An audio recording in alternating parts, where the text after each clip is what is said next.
Hey guys, I'm Tim Kotzman here with Bram Kanstein. And what brings you to New York from the Netherlands? Oh man, well, I actually went to Miami before I went here to guest on Breedlove's show, which was really fun. He's been a big inspiration for me in my Bitcoin journey and also my podcast journey. So it was really great to meet him. Thank him also for the inspiration. I think that's always very important. Like now that I started a year ago my own podcast, and well, I'm meeting with someone here in New York that listened to all of the episodes, which is still a bit mind blowing to me. Actually, that your content can reach that far. I see that with you as well, like you starting this and reaching another type of audience about Bitcoin. I think it's very rewarding. But actually, yeah, I'm just in New York to meet some fellow Bitcoiners. Yesterday, I went to PubKey. And just hanging around basically. And now I'm here. I reached out to you, and I think it's great what you're starting. So I think fun chat today to thank you. Explore Bitcoin. Yeah, appreciate you making the time. Yeah, of course. It's a small world. We won't go into specifics, but maybe somebody that you just had lunch with, I also shared a taxi with from JFK back into the city just a few days ago. So it's such a small world. Yeah, very funny. Yeah, and very cool. Part of my journey, I was watching as many Michael Saylor videos as were on YouTube, but at a certain point, like I want to look in people's eyes and like just see that it's an actual person. Yeah. And so like I flew to El Salvador by myself, went to an event that Max Kaiser and Stacey Herbert were hosting, and Robert Breedlove was there. Yeah. And they did their talk, and then afterwards I just looked behind me and Robert's sitting there with like literally a dozen eggs on a plate. And I was like, that's what billionaires eat these days, because when egg prices were like $1 billion for 3 eggs, and it was like very, I don't know, I thought it was funny.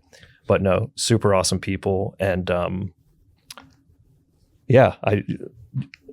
you want to talk a little bit about your journey? I know we were talking just a minute ago about some Bored Apes or something else, and but we don't need to spend too much time on it. But well, no, it's kind of funny, and it's part of the journey. I like the sentence. You got a shitcoin before you Bitcoin. I think I like that. People get into Bitcoin from different touch points and kind of dimensions, right? Like if you're from finance or have an economics background, or you're a techie or whatever, like there's all these different ways that you can get into Bitcoin. Like I personally, I discovered it in like 2014. I saw a video that explained Bitcoin very factually, like how it technically worked. And I approached it first just in that way, like Jack Dorsey has said a lot, like, the internet needs a currency. And when I saw that video, I was like, okay, this sounds like the currency for the internet. It made a lot of sense. Actually, in the beginning, when I started looking into, okay, then what is blockchain and all these things, I actually found Litecoin. And then I thought, Litecoin is the better thing. I actually had a presentation at the biggest bank in my country about Litecoin, when at the same time there was another guy that had a presentation about Bitcoin before me, and I had all these arguments why Litecoin was better, But I think you have to really dive into it to not really have an opinion, but to actually understand it. Like I like the meme of, Bitcoin is everything you don't understand about money and everything you don't understand about computers and economy and finance and all these things, sociology and, whatever. Yeah, absolutely. Physics, math,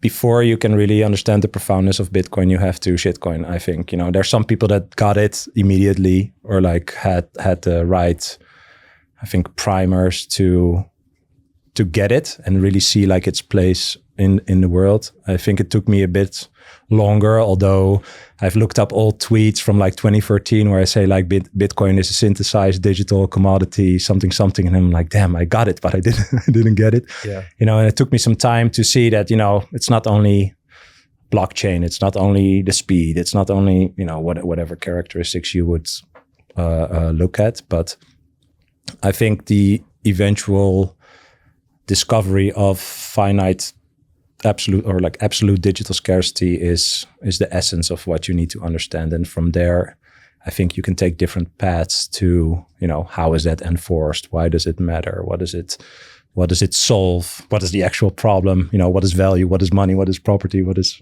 all these things?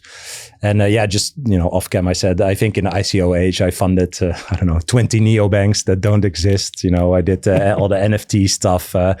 I woke up at like 4 a.m. in the morning to buy Bored Ape land, and then I had to pay 10K in gas and borrow that from someone, and then split my profit when I sold like my land to a very famous rapper from the UK, actually, like in like a OTC one-on-one deal. It was really funny. But I think it's a good analogy because eventually I talk with a lot of people about Bitcoin, people that have money and they need to protect wealth, and they are into. I met a guy a few weeks ago who has 80 million or something, and he's full on into real estate. And I just asked him, is it fun? And he's like, no, it's not necessarily fun. And then I asked him, but why are you doing real estate, having real estate as an asset or, your activity to protect or grow your wealth? And he's like, yeah, he was silent for a few minutes. And then he answered, he's like, yeah, I actually don't really know. And I think that's an interesting angle eventually to get people onto Bitcoin is showing them that what they think of money or property or the activities that you are pursuing to protect or grow your wealth.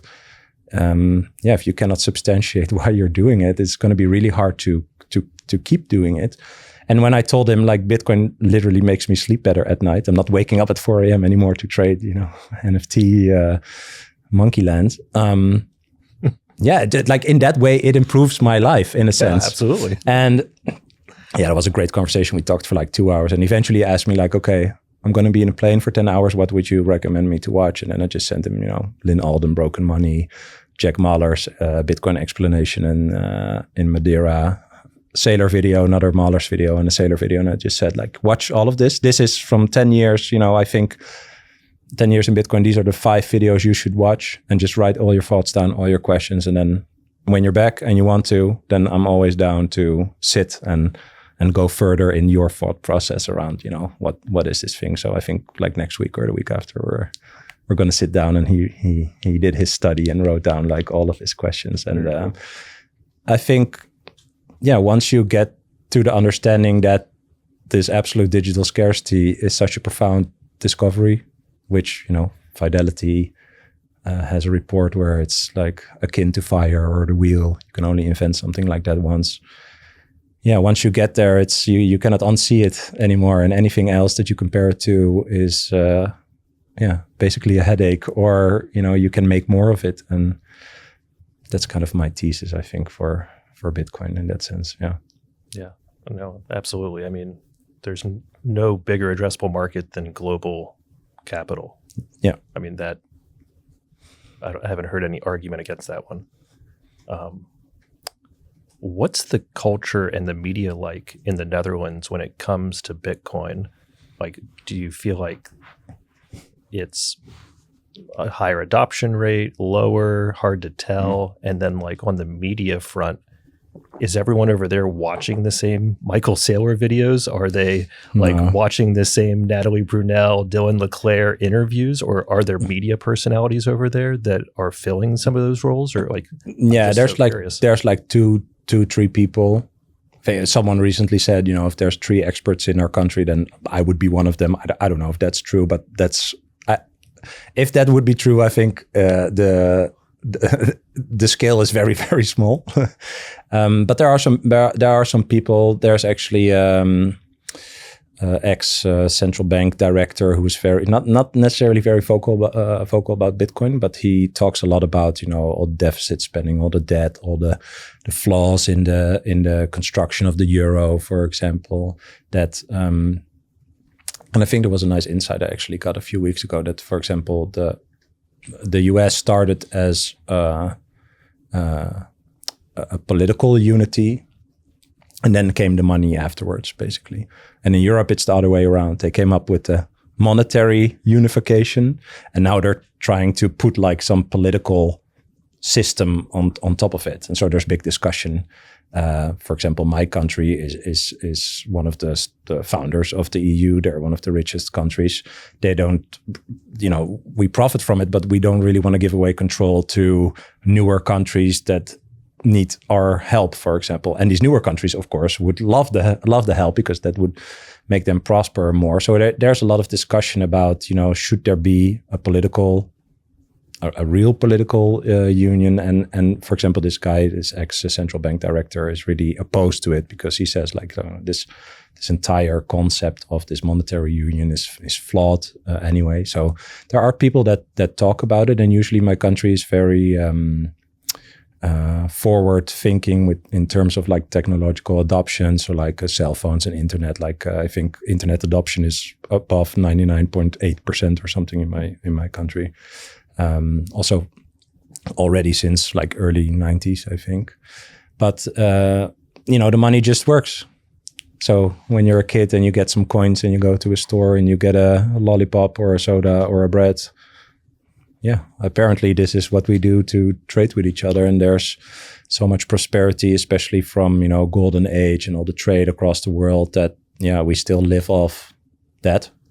And gold in the central bank is a really big thing. So it's not really, we are probably the last country to have a serious problem in one of the last countries, I think, in the European Union. So the debate is not that alive, I would say. But people do feel the inflation. And it's the same gaslighting as here, I'd say, when they say this month inflation went down. So it's now near 2%, but there's still inflation, it's not that they're saying, well, it has been 4+% for, 2 years or something like that. Mm-hmm. Home prices are crazy. I actually calculated from 2014 to 2024, average home in the Netherlands selling price went from 224k euro to 460k euro. Wow. And in Bitcoin, it went from I want to say 1,800 Bitcoin to 6. So, 7 maybe now. Where in your journey did you start thinking in Bitcoin? And do you actually still not that long ago because or do you think in Bitcoin and a currency or just Bitcoin primarily? No, I try to. I do think still in currency, but I think there are some interesting ways that you can show that the money is debased, right? Mm-hmm. And that for example, the homes, like a functionality of a home has not changed since the invention of homes, right? The utility value or the energy that's needed to grow an apple or something, or, that has not changed. But the money that we use to price it, of course, lost its value. So you need more units to pay for the same thing. And I got to this housing equation, basically, to show that everything gets cheaper when you denominate it in Bitcoin.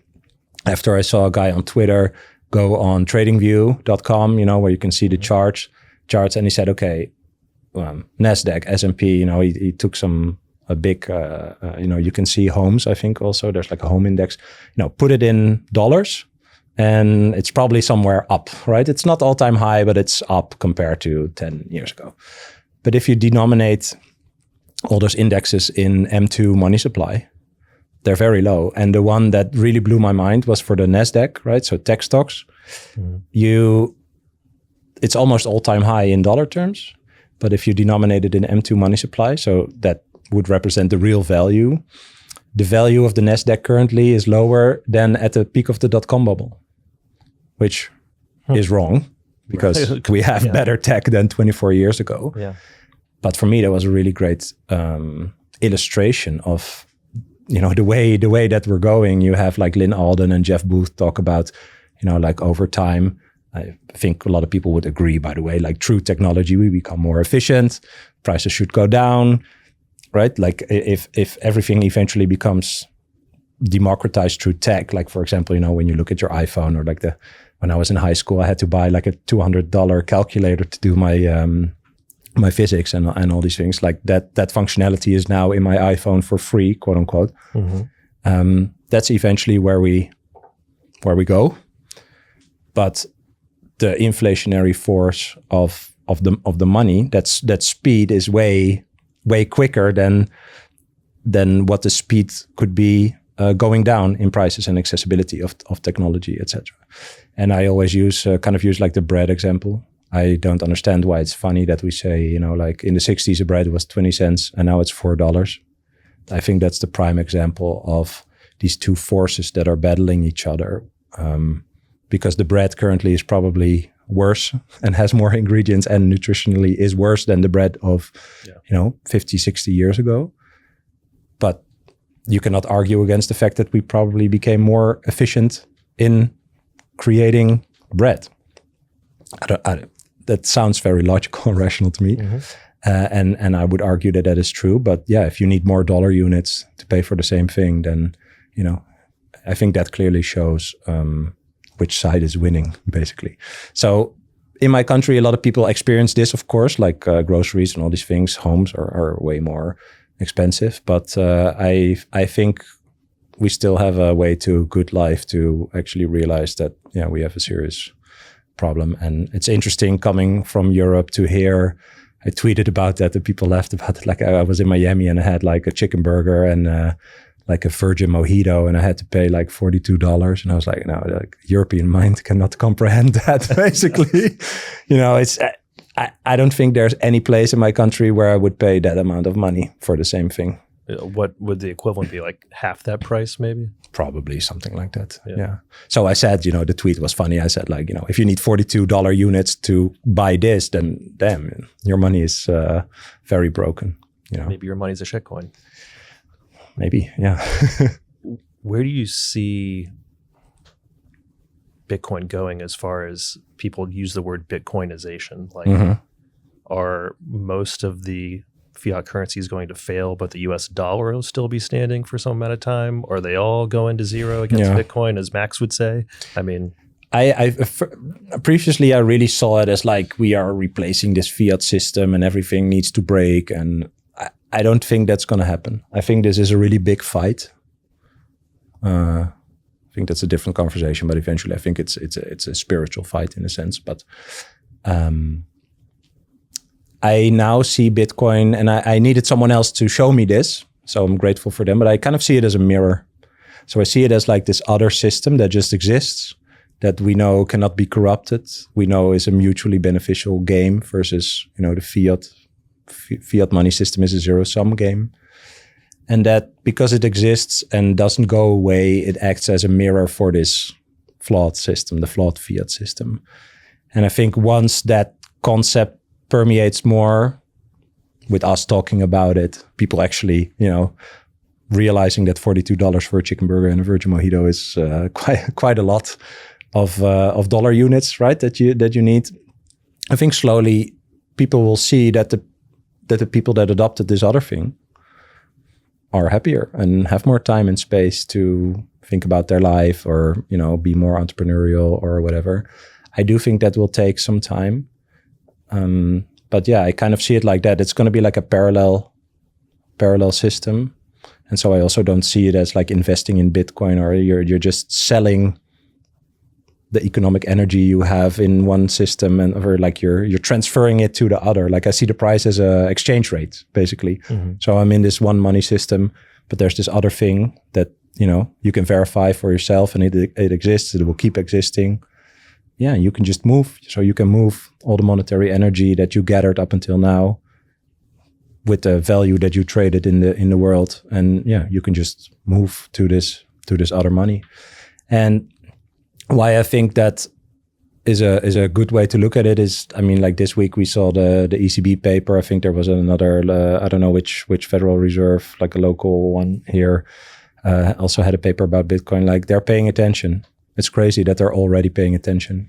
And I had the same thought about, the ETF adoption. Like, do you know how many ideas are released on the internet every day? How wild is it that Wall Street adopts a random idea from a random internet forum that, got released 15 years ago? It's just really significant. And central banks paying attention to this thing where it's just like 1.3, trillion, something like that, I think should be a huge signal, because they know, they even wrote it down, right? Not owning Bitcoin makes you poor. So yeah, I think that's fascinating. So they know. I don't think they fully understand it, but they know it's a great threat. Maybe more because they understand that their system is flawed and predatory. So I really think this is going to be a fight. I think we will get blamed for the degrading trust in the fiat money eventually. So we'll see who's right in the end. But I think that's where we're going to go, and I think it's fascinating that they're paying attention. And the next 9 years until 2033, I think, are going to be the most interesting, because in 2033, 99% of all Bitcoin will be mined. And the last percent is just a rounding error, right, over the next 107 years. And people are going to figure it out. Countries are going to figure it out. They have to. So, I think I always use the word entertaining. Like, I think I see it. I think what this can be. Yeah. And I'm just watching it unfold, basically. Yeah.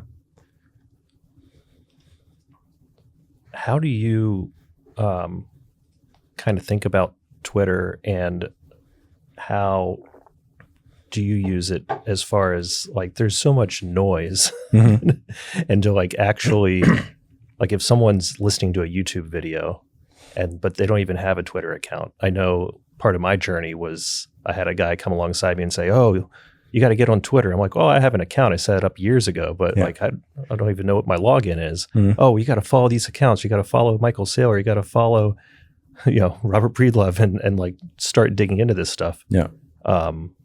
But like so many things in life, it's easy to get distracted and, start listening to some Twitter space where people are talking about something that just might not be that important right then or at all. I mean, how do you navigate that? Or like, if you have people ask you, like, what are the best resources or ways to go about things, you don't get tripped up with, some craziness? Very good question. I think I was lucky in a sense that, like, I have a background in tech and startups, and I've been on Twitter for, 15 years or something, like from pretty early on. And so I've really had a lot of time to kind of like curate the people that I follow. I think I follow like 4,000 accounts or something.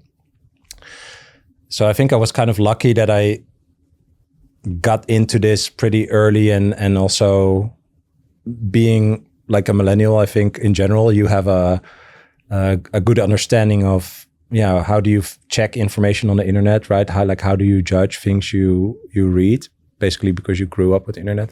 So I think I did have some advantage on X, but what it's called now. I just say Twitter because me too. I don't know why I said X actually. Yeah, so Twitter. It is technically correct. I actually, before there was this premium accounts and people are paying now, I always said, like, I would pay $50 a month for Twitter, because I got, through my entire career, all these connections. I mean, we know each other from Twitter, and I've met so many people that I've met from Twitter. Sometimes I say to my girlfriend, she's like, "Who are you meeting?" "Yeah, someone I met from Twitter." Like this, it's been super beneficial in my entire career. Basically, getting information, connecting with people.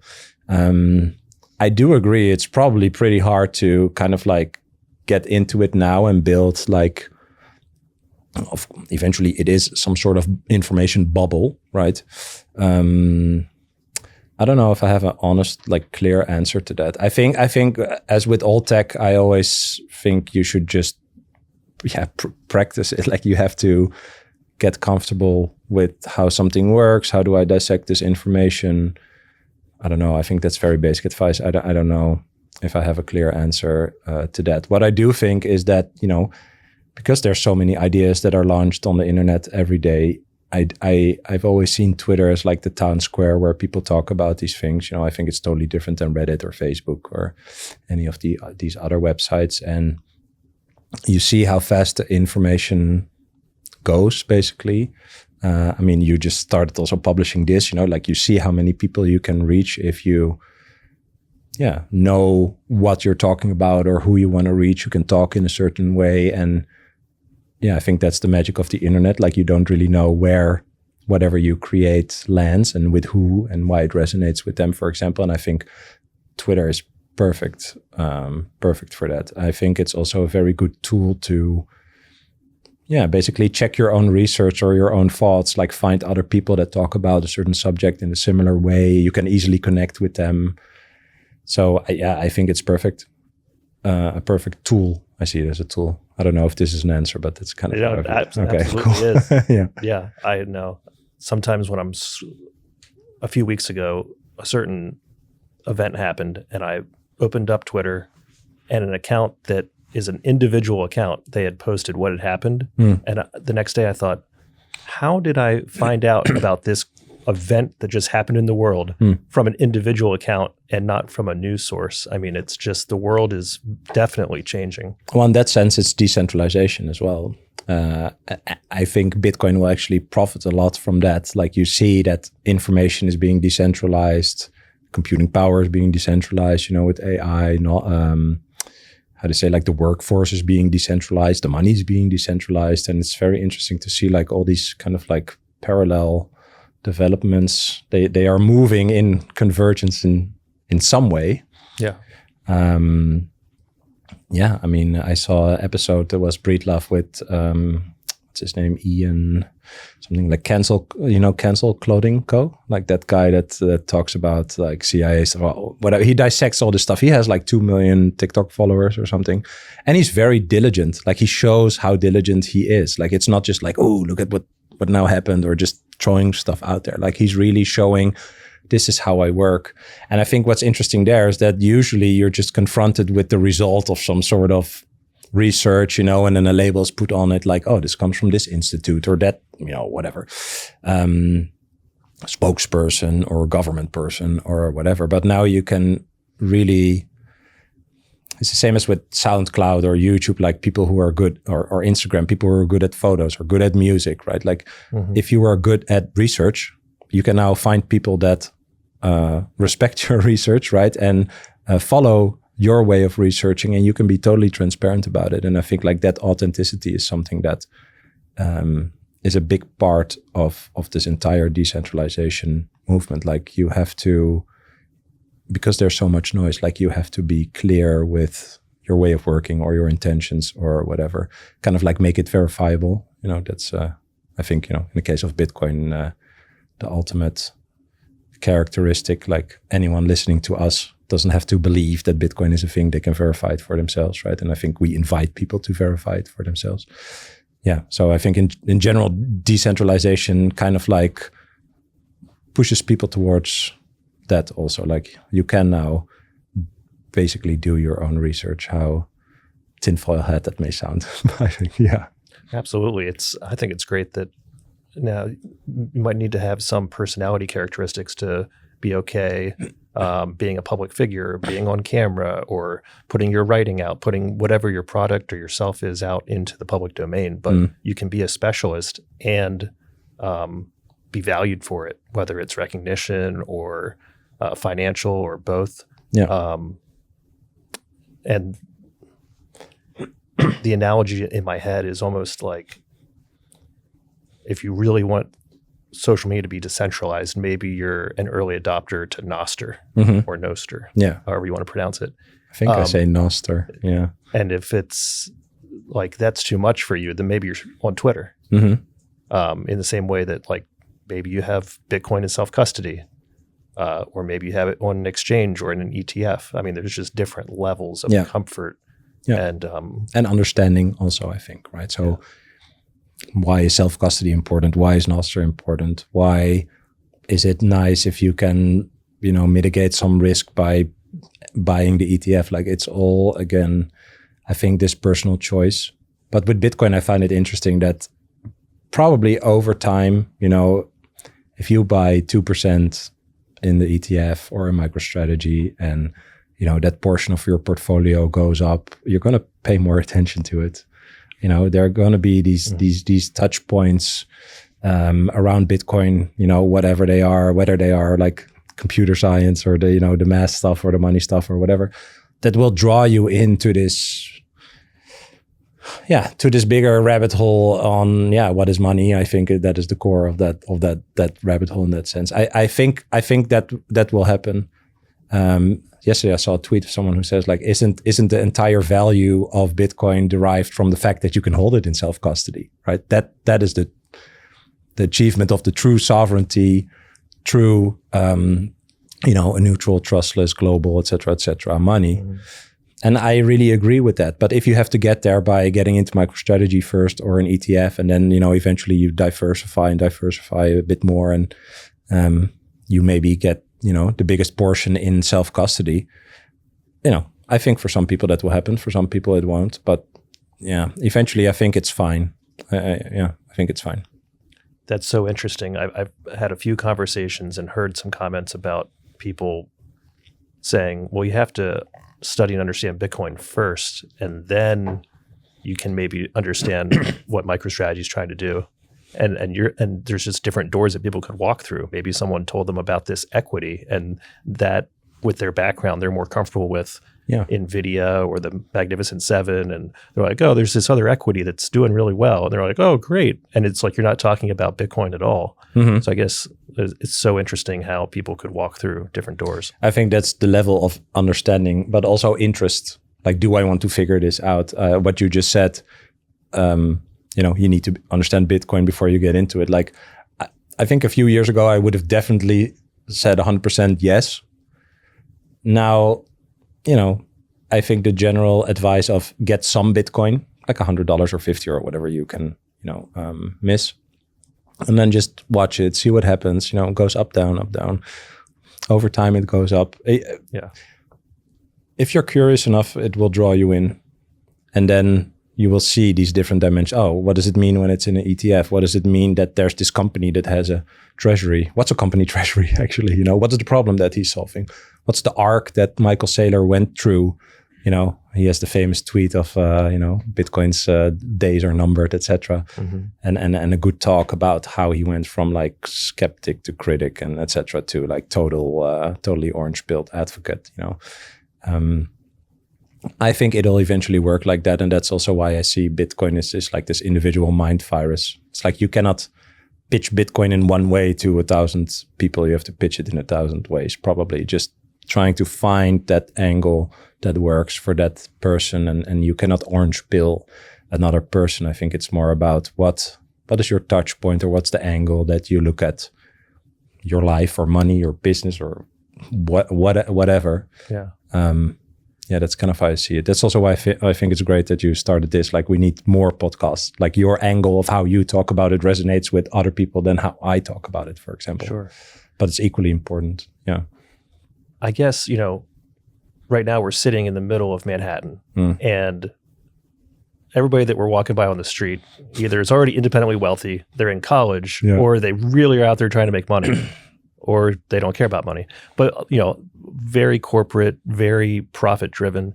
How is it even possible that Bitcoin is 15 years old, 16 years old, and it's the best performing asset of all time? Yeah. And the adoption rate's still like 1%. Like, is it the volatility of it? Is it, yeah. I think this is the question. I think it's, if we would go outside now and we ask 50 people, they will probably have heard about Bitcoin. None of them would probably be into it. Maybe one person, they wouldn't know the price.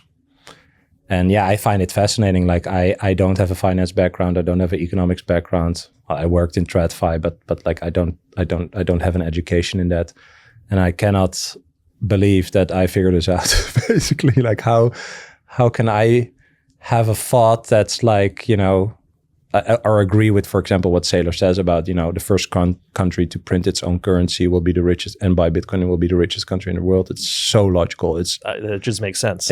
Yeah. But so I like to believe that if I figure that out too and agree with that I cannot imagine that there are no rulers in certain countries that have come to the same conclusion. That would really lower my trust in other people more or something. I don't know. Like, I think it's just, it's very fascinating. Very, very fascinating.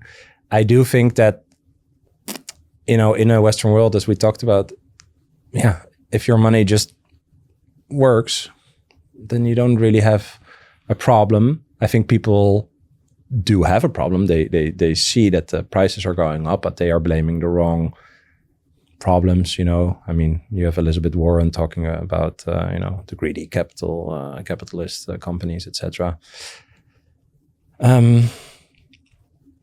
I don't. Unfortunately, I don't think enough people are curious enough to be like, why are so many smart people focusing on Bitcoin? Why is this Pompliano guy or Natalie Brunel woman? Why do they speak so eloquently on the TV about this thing? Why are they so enthusiastic? I think you have to be curious to eventually get into Bitcoin. But I think, and the thing that anyone needs to realize is that everyone in countries that use a fiat money system, we all have the same problem, basically. Mm. So I think a good eye opener for me is that I talked to Tony Yazbek. He's from, I believe Lebanon, if I'm not mistaken. And he told me that he had 100% inflation one day to the other. So everything that he owned was gone. And there are people in Lebanon that rob banks to get their own money, not other people's money, to get their own money out. And when I realized that they use the same fiat money system as we use, but they just have a different currency, I realized, oh, well, that can happen in my country, probably as one of the last, maybe before it happens here, right? Because it's a strong block. But there's no difference in the system, debt-based fiat money system. It's the same thing. And so how I kind of explain it to people now is, okay, what's the most finite thing you have? It's your time in your life, right? We don't know how much time we have. Okay. And so the energy that you expend in your time, that's your productivity. And once you give it away, it's gone. And how you are rewarded for expending that finite energy in time is with a reward that can be infinitely created. So that's a very stupid trade to make. And that's okay because you never thought about it. But once you realize that that is like the dumbest thing that you can do, because if the reward can be created infinitely, it will lower in value over time, right? That's a debasement that we talk about. Mm-hmm. So everyone has that problem because we are all spending our energy in time in some degree, right? With a job or a venture or whatever. And so once you realize that the reward that you're getting is a flawed reward, that it basically steals your energy and time, then I think we can get to like the point of why is Bitcoin then the solution of that? But I think just that concept is something that no one is thinking about. They still think they can save, they can get more units of a currency and save that in their bank account. But what you can buy with it obviously becomes less. And I think it's just, I don't know if it's ignorance or something. I don't know. It's just, I think this is the core thing of what people need to realize. But as long as the problem is not big enough in your individual physical life, then people are not going to pay attention. So I think we are very privileged and lucky that we have time and space to think about this and discuss this and figure it out over time. So yeah, it's that for me. That's the core of what I think people should understand. But it's still baffling to me. Yeah, I think we could sit here for 3, 4, 5 hours and just keep going. Yeah. I super appreciate your time. Where can people find you online, and any other resources or closing thoughts? Yeah. Well, thanks for having me. I appreciate that too. I think really great to squeeze this in. People can find me on Twitter. I think is most easy. I'm Bram K, BRAMK on Twitter. And my podcast is called Bitcoin for Millennials. And you can find that on YouTube, Spotify, Apple, everywhere. And I think if there's one video that people should watch, it's not one of mine, but that's Lynn Alden, Broken Money. That's 32 minutes. And I think that really shows you the problem that you don't know you have. So I would recommend that. And that's the animated video that she did. Yes, correct. Yeah. That is excellent. I had the pleasure of meeting Lynn a few times, including when she did her talk at Princeton University. And cool. Just really, really great. So nice, thanks so much. And I hope we could do this again. Maybe next time I'll come to you. Yeah, we'll do that. Cool, man. Thanks.